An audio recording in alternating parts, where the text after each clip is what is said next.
Well, hello, welcome back in. Thank you for being here today. I'm continuing with my top 5 series. Last video I did my top 5 breakup songs, and today I want to talk about my top 5 songwriters.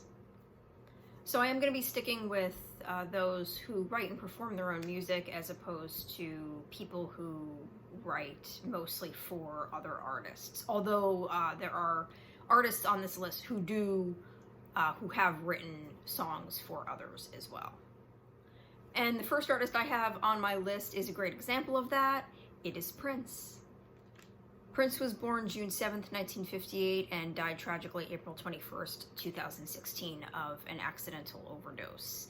He has 39 albums that we know of and has written well over, it's estimated, 1,000 songs.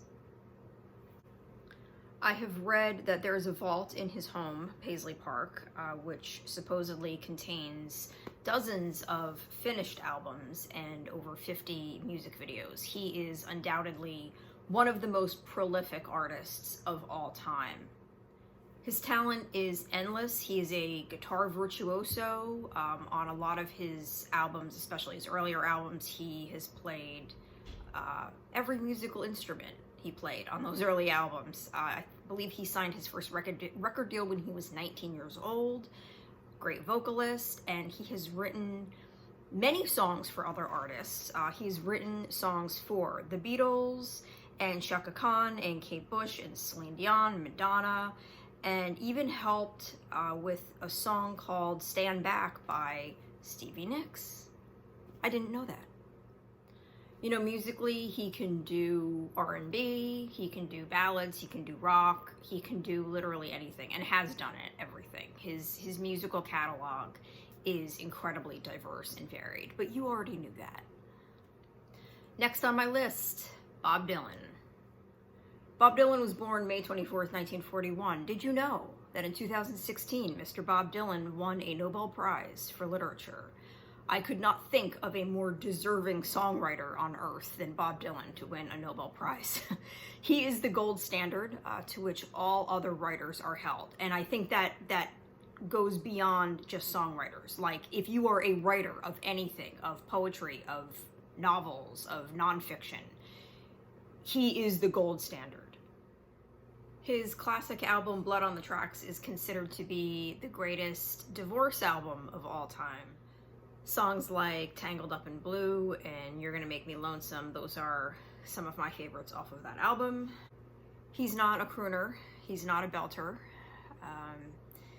His voice is weathered and raspy and raw, but you know, we wouldn't have it any other way. And I don't think he's made a misstep in his career. He doesn't make bad albums. The only thing I can think of were those weird Victoria's Secret commercials. I don't really understand what that was about. But you know, in the case of Bob Dylan, I would say don't just listen to the songs, learn the lyrics. You know, you'll be glad you did. Next on this list is Stevie Nicks. Stevie Nicks was born May 26th, 1948. She joined Fleetwood Mac in 1975. She's released 8 solo albums and is the only woman to be inducted into the Rock and Roll Hall of Fame twice. She was inducted in 1998 for Fleetwood Mac and in 2019 as a solo artist. She has worked with lots of artists including Tom Petty and Don Henley, B.B. King, and Lana Del Rey. The song that she does with Lana Del Rey is off the album, it's off of Lana's album, Lust for Life, and it's a song called Beautiful People, Beautiful Problems, and their voices together are like... Stevie has a certain style of writing. I think once you learn the Fleetwood Mac catalog, it's fairly easy to pick out which songs are hers.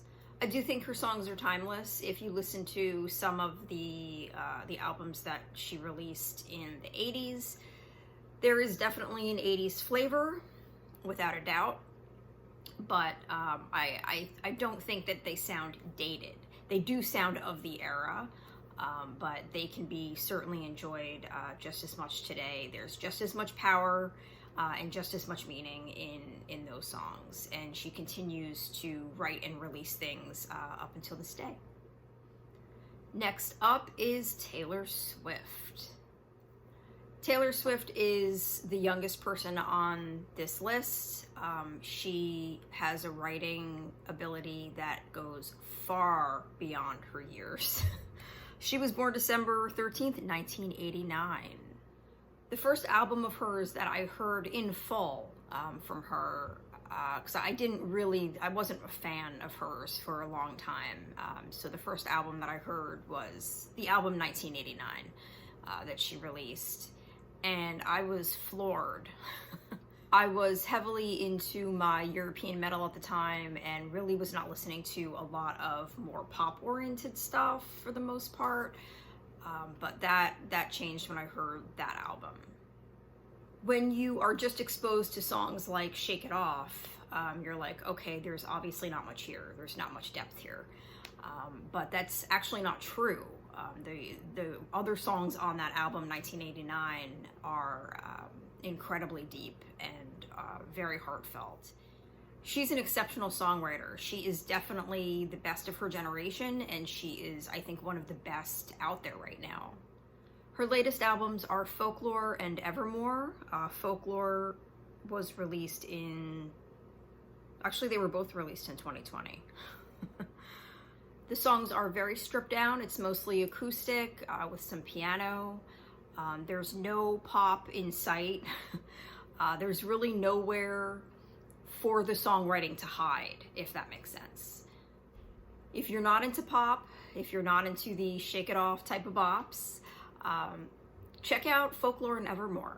I think you will be pleasantly surprised. And last up on my list is Bruce Springsteen. Here's a little tidbit about me. I am from Jersey, and in Jersey, if you are not a Bruce Springsteen fan, they come and arrest you. So Bruce was born September 23rd, 1949. He has a decades-long career. He has made lots of albums with the E Street Band, and he has also made a lot of solo albums as well.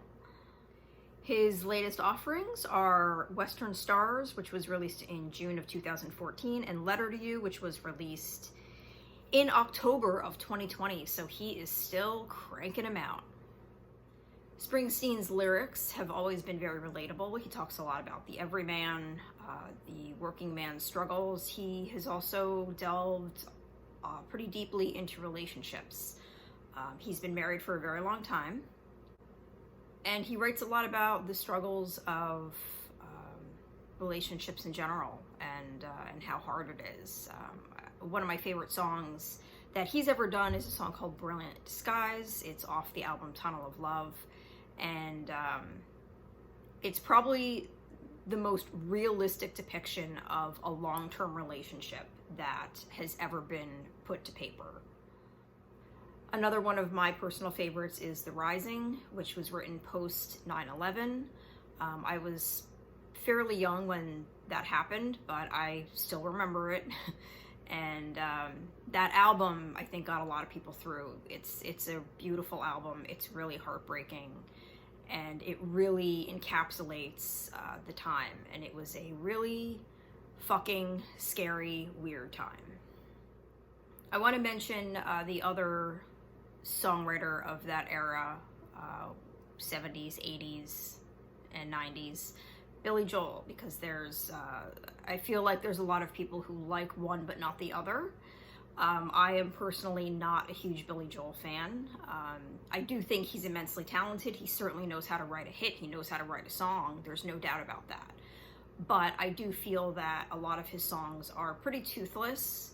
There's no edge at all. And I don't like a lot of the arrangements of his songs, especially the stuff that he did in the 70s and the 80s. It feels incredibly dated. It sounds incredibly dated. You cannot pull those songs out of those decades. Whereas a lot of Billy Joel songs were overly produced and very synthy. synthesizer-y. Bruce Springsteen's music has always been a lot more raw, a lot more stripped down, and it doesn't have that. It doesn't have that like overly slick, overly stylized sound or feeling to it. Don't get me wrong, a lot of Billy Joel's stuff is heartwarming and truly lovely, but most of it, I don't know, it's just never really been my taste. Like, I think about a song, he has a song called Angry Young Man, and the song, the arrangement of the song is so bizarre to me. It's like, it sounds like you're walking through a carnival, and you hear that like tinny carnival music behind you as you're walking, and he's like, I'm an angry young man. Like, are you though? Dude, are you? Because I'm not getting that from this song at all. Anyway, so, you know, it's certainly possible to be a fan of both Billy Joel and Bruce Springsteen, but a lot of people that I have met, especially back in Jersey, are fans of either one or the other. I do prefer Springsteen, although I don't have anything personal against Billy Joel. Please don't think that. I think he's a great guy. I wish he continued to make music. It sucks that he doesn't make any music anymore. So that's it. That's my list. Those are my personal favorite 5 songwriters. Thank you for being here. Thank you so much for watching and sticking with me till the end, and I will see you very soon. Take care.